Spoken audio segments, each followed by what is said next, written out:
Welcome back to our latest video for the Tooks Rebellion. Today we're going to be going over the final two phases of the game, the conflict phase and the discard phase. Now this video should be watched following our previous video that goes over the economy, which is the draw phase and the build phase.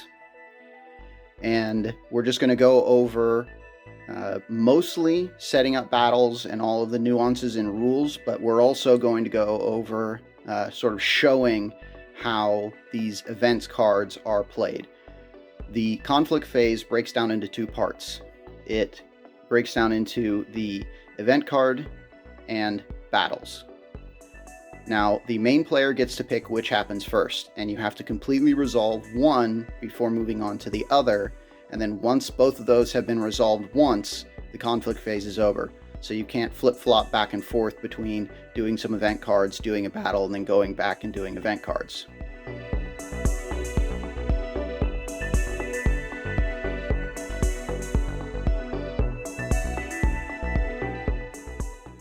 Now, one key thing about if the main player decides to do the event cards first is once it's started, all players in any particular order, all simultaneously, can start playing internal and external event cards on themselves or the other players in the game. Now, all the players have to agree and announce that they are finished playing any external or internal event cards, and once everyone agrees, then it moves on to the other part of the conflict phase, battles. Now, we do have some cards here to show off some examples of how event cards are used and what that looks like and what the nuances and rules are for with that. First, let's go over some of these external cards that I have. Now, with Sickness and Accident, we have mentioned before in other videos that those pass through and hit the barracks. Now, with these, you pick a player and play it, and then the card has its effect, which we've already gone over. With Accident, it lands on the barracks or the range, depending on the person that is playing the card. Sickness, however, when you pick a target for that, the receiving player chooses where that damage lands, not the person playing the card. With external cards that have negative effects, when you target a player, like with this Bridge Out, so you're targeting the lumberyard, a number of things can happen. Firstly, if the outpost is unticked, the player can tick the outpost, and then the card is then discarded. If the outpost is already ticked, then the -1 wood will land on the lumberyard. Now, one thing that happens here is when the card lands, the player that played that card gets 1 wood, but that's it. If the card stays for several rounds, this is not a continual siphon from one player to another. The player that played it only gets the 1 wood for the one time that they played it. Now, if the card stays, then the effect of -1 wood on this tier 1 lumberyard will happen during the draw phase each time. So instead of the player that owns the lumberyard gathering 3 wood, they're only gathering 2. Now, there are 2 ways that this card can be removed, or actually 3 ways that this card can be removed. It can be removed by a new external event card that exceeds the rules for how many cards can be on a building. They can be removed by another player's external event positive wood event card, and they can be removed from the owner's internal wood cards, like this Forest Patrol can remove that card. To make an example of how the tiers work and how these internal and external events can stack up, in tier 1, pretty much it doesn't matter. If it's a negative event, only 1 negative event can be on any of your resource buildings at any given time. In tier 2, 1 internal and 1 external event can be on at the same time. Now, whenever you exceed this number, it bounces off the old one, and then the new one places, and then all the regular effects happen like those incomes happening. And in tier 3, it is 2 external events and 1 internal event maximum for any resource building at any given time. The last timing rule that I would like to go over are the internal events, bad supplies, and trained militia. Now, it is in order in which they happen of how you have to deal with them. So let's say you got bad supplies first and then you drew trained militia. If you decide to play trained militia on your barracks, that actually goes under the bad supplies that were already there. You have to deal with the bad supplies first, and then you get to gain the benefit of trained militia. And that's for external and internal. These will stack up over and over and over again, and you just have to deal with them as they come. Also, let's say, like in this example, there's no quarry set out. If you draw an internal event that is -1 to stone, that event is just discarded because there's no building for it to land on. Also, if you're missing a target building, people cannot play those respective negative event external cards on non-existent buildings. It's not something that they can play and discard, it's just not a target, so they can't play it, and the internal cards, if you draw them, they are discarded. Now that we've gone over events in more detail and how they're played and how it looks like when they're played and all the little nuances of timing and that sort of thing, we're going to move over into battles. We're going to show how to set up the battles and how the battles run, as what units can do what in which formation of the army. And we're going to show that in detail. We're not going to do a battle, but this will allow players to understand our battle system and how very cool it actually is.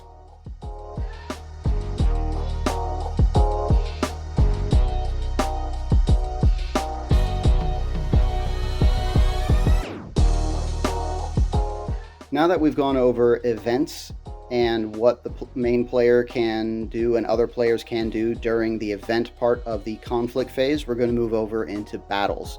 Now, the main player gets to choose what battles come first and in what order they are played.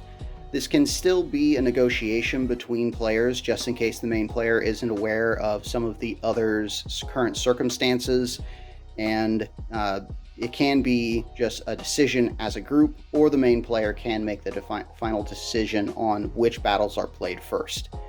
We're going to go over setting up a formation during battle setup, and we're going to go over some information on what units can do in what formations. Now, we have gone over this in previous videos, but how battles are sort of populated is during the draw phase, either for the war draw or for the internal event. Battles and wars can come out of those cards. Now, when those cards are drawn, a dice is rolled, and then the appropriate cards are gathered, put underneath the battle, and they're saved for the conflict phase. Once the conflict phase comes and the main player chooses to do battles, and a battle is chosen, then battle setup happens. Now, the number of units is dictated on the battle or the war card itself, and how they set up, however, are all the same. You have a screen, a body, and 2 flanks. Now, with the screen, normally infantry goes there, the body, normally range goes there, and in the flanks, normally cavalry or skirmishers go there. Now, how the battle is initially set up is to encourage players to set up their armies in a logical way. The screen can be any size, but it has to be bigger than the body. The body, normally where archery goes, has to be smaller than the screen, or just the same size. The flanks have to be smaller than the body. And that will, generally speaking, allow players, when they're setting up their armies, that the armies are in some sort of recognizable formation. Now, as the rounds go on, and as battles go on, as we all know if we're interested in history, these battle formations do break down. So after setup, those rules no longer apply. Now I'm going to set up a mock formation of troops here, just to show you an example. Now here we have the screen set up with 3 units, and then we fill the body, and then we fill the flanks. Now this is a military formation that does follow the rules of army setup. Now what units are brought in and where they go is again a negotiation between all of the players, in this case generals of this particular battle, bringing their units into the fight. Now to reiterate, this is fine because the body is as big as the screen. However, this is not fine because you have a hole right here that would break down your formation really quickly. Also, this is not fine because your flank over here is now almost functioning as a new body that's out of position. When a battle is chosen, the battle owner can call for allies if he believes he needs to bring in reinforcements from the other players. Now, when a defense or offense battle is chosen, the main player, the owner of the battle, has to call for allies ahead of time. Then, if the royalists are defending, the enemy army is set up by whoever the enemy player is, and the enemy player is first designated by the player to the left of the battle owner. Now, if the player to the left of the battle owner has been called for allies, then it goes around the table until someone that is not playing in the battle will play as the rebels. This is to include as many players in every battle as possible. Now, if it comes to that all players are in the battle, then again, it's the player to the left that is designated as the rebel player. The player that is designated as a rebel player then surrenders his combat hand to the battle owner. These hands are kept separate, and they follow the rules of that the battle owner's combat cards can only be played on his units, and the other players can only play their combat cards on their units. Now, what can be offered as incentive for players to join the battle are as following. It can be favor, or it can be resources other than coin. It can also be promises of future joining in other conflicts or dealing with maybe negative events that's in the enemy's buildings. Now, once these promises are made, players are honor bound to follow them. They need to follow up on their promises if possible. Battles are also worth different amounts of favor, and with that, internal battles are only worth 2, even if you bring in allies. Wars, however, are worth 2 if you don't bring in any allies, and if you bring in allies, the favor total increases to 4. Now, when you offer favor for other allies to come in, you are offering favor of what those battles are worth. So, as an example, if there's a war card being played and players are invited in, only those 4 points that the battle is worth can be offered. You cannot offer your already earned favor as an incentive for other players to join. That favor, once earned, is yours and can't go away. The other way to get favor other than buildings, as we've gone over in other videos, is killing enemies in combat. Now, we're going to go over if there are ties involved in that, but for every enemy destroyed in a battle, the person that had earned that kill also gets a favor. Now that we've spent some time talking about how you get to this point into a battle, and we've already talked about how you set up your forces, the rebels set up their forces in the exact same way, following the exact same rules.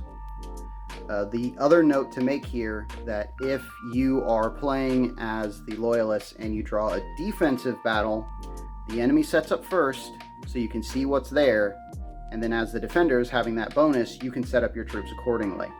Then you play as the defensive person, the defensive group, in the battle through the phases, because the phases are separated out into infantry, range, cavalry, and then further separated out into offense and defense.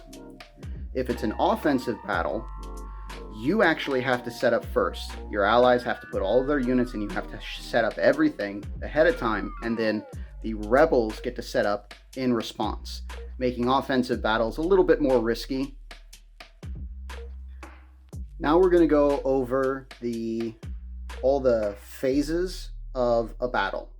Now first there's setup, then there's draw, and in the draw phase in a battle, all players, starting with the owner and then moving around left around the table, draw their combat cards back up to 7 if they're missing any cards.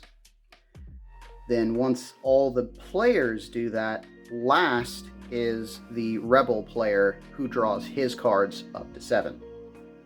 Once the draw phase is complete, we move into the infantry phase, and offense goes first. So then the offensive player, for their infantry, makes their first attacks. Then it's the defensive player making their counterattacks. Then the infantry phase is complete. Then it's the ranged phase, and the defensive player plays cards on their ranged capable units.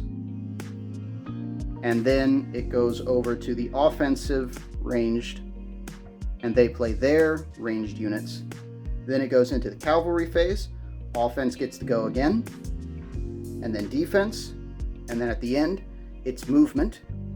And in movement, units can move around the battlefield. And then once that's done, it goes back up to the beginning to draw phase.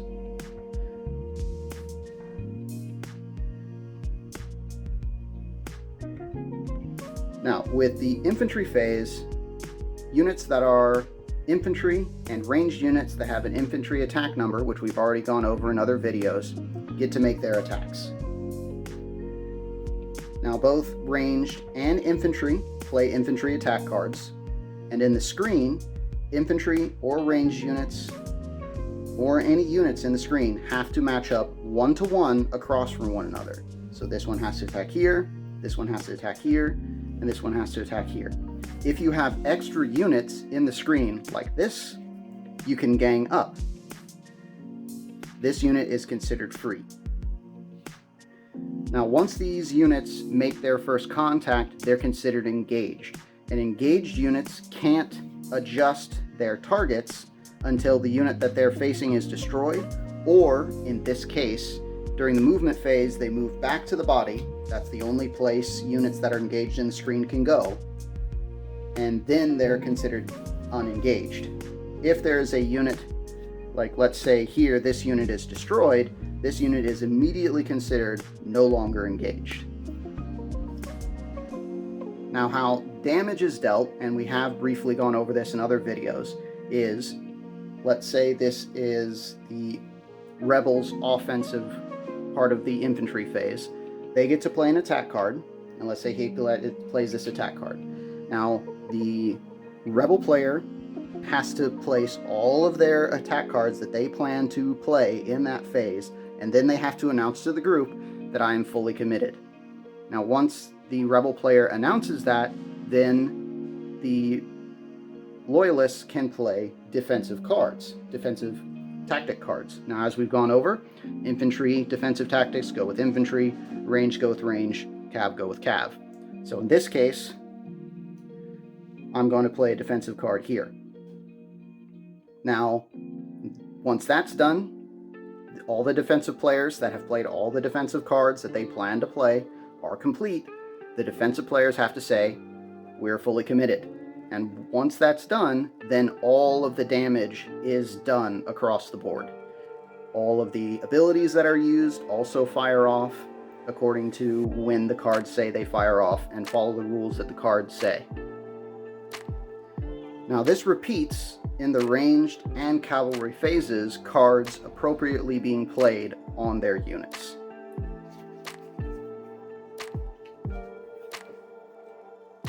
There are little differences between what you can do in the range phase and what units can do in those phases. So let's just go over what units can do in the screen and what units can do in the body, and then into the flanks. So if an infantry unit is in the screen, as I said before, it has to attack 1-to-1 unless there are extra units. A ranged unit in the screen has a little extra rule because it has a ranged attack. In the infantry phase, it acts exactly like infantry, has to apply 1-to-1 unless there's leftovers, like in this case. This is extra so he can gang up here. But once he engages with an enemy, when it becomes the ranged phase, the hunters can only shoot at who they're engaged with because the units are so close to one another. They cannot fire at any other targets. If the unit is not engaged and it becomes the ranged phase, then the hunters can shoot anywhere on the battlefield. Cavalry in the screen can only act during the phases that they are set for, so in most cases it is the cavalry phase.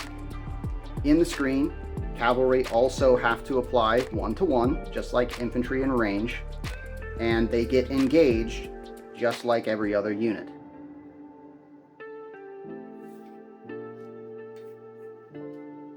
Now let's move on to the body. The body is the spot where you're going to be putting your ranged units or units that you're afraid are going to be destroyed. So, if there's a ranged unit in the body, during the infantry phase, they can't do anything because obviously they can't reach anybody. Same thing with infantry. If infantry is in the body, during the infantry phase, they can't hit anything because nothing's in range. In the ranged phase, the ranged units have their most effect. Now, if the ranged unit is in the body, it can fire any units on the battlefield.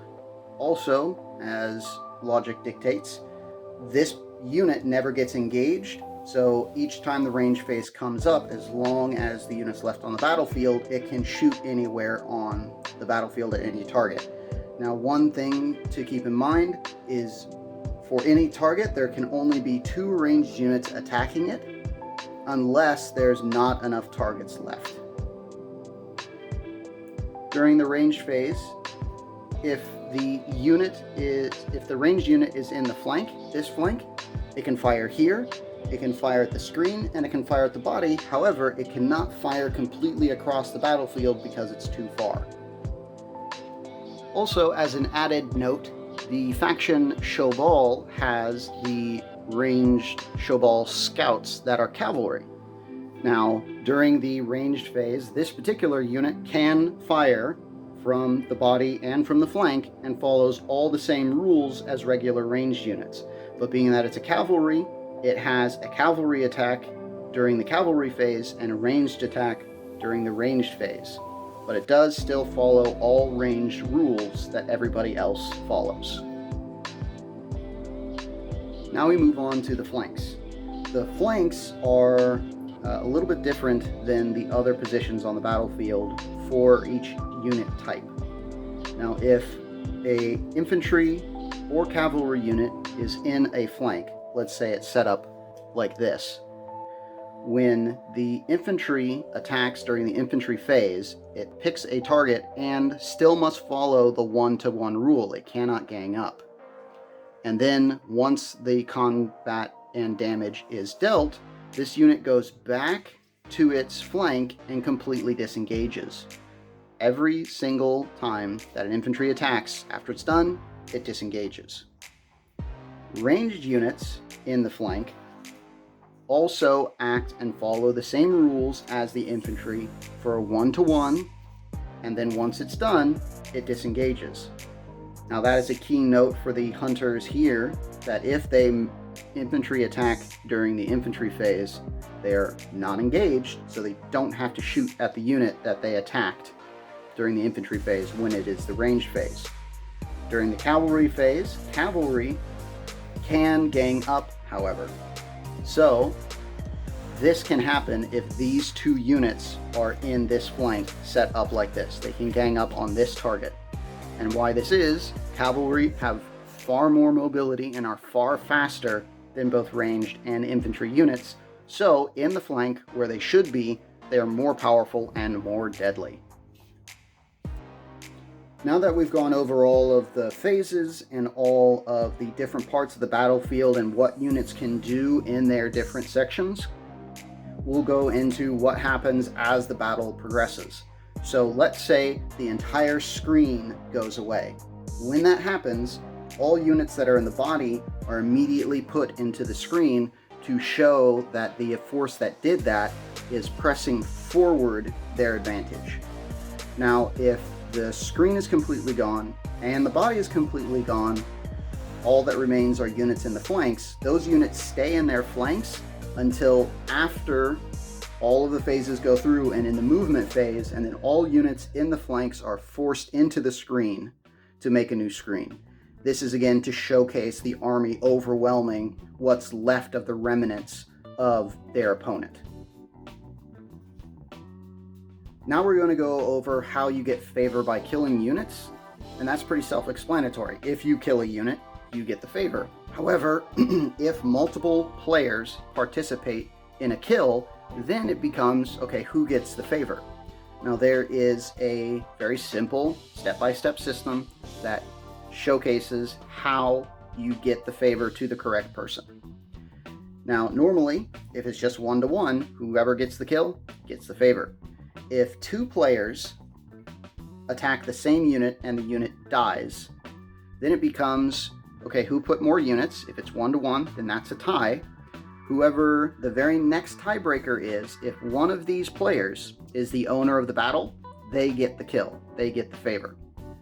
The next indicator is, okay, of these 2 players, if it's a tie of number of units and neither of them are the battle owner, it's who played attack cards. And if there are no attack cards, or if both players played the same number of attack cards, then it goes to a simple dice roll. Who gets the highest dice roll gets the kill and then gets the favor. Now, at the end of every round of battle, after movement, after all the phases and that sort of thing, there's a discard phase. And in that discard phase, you get to pitch any combat cards you don't want. So then in the draw phase, you have a greater advantage of getting cards you may want. Now, that discard phase is at the end of every battle and at the end of every round of play. So that's one thing that you should keep in mind. Also, if the opponent or the players are fully destroyed, the battle just doesn't immediately end. It continues to go through all of the phases, even though there's no opponent and no targets, and it gets all the way to the discard phase, so players have that one last discard phase, and then the battle ends. Alright, so that's the conflict phase and the discard phase, the last remaining phases in the game as a full round of regular play. Now, I hope you enjoyed all the information that we gave out today. Now that this video is out, we've gone over pretty much the entire game and all of its rules and nuances. Hopefully you have a good understanding of what the Tooks Rebellion is now, and that you're enjoying the virtual showcase that is going on during this time. We have a booth set up over there, and we have a really great video of us actually playing through the full 4 rounds and through a complete battle in detail, recorded very similarly like this. So if you still have some questions about who gets favor and how cards are dealt and how the math is done, watch that video. We pretty much cover almost all circumstances in that video. Now, in the upcoming month of April and May, we're going to be working with YouTube content creators and any other content creators that are interested in showcasing this game.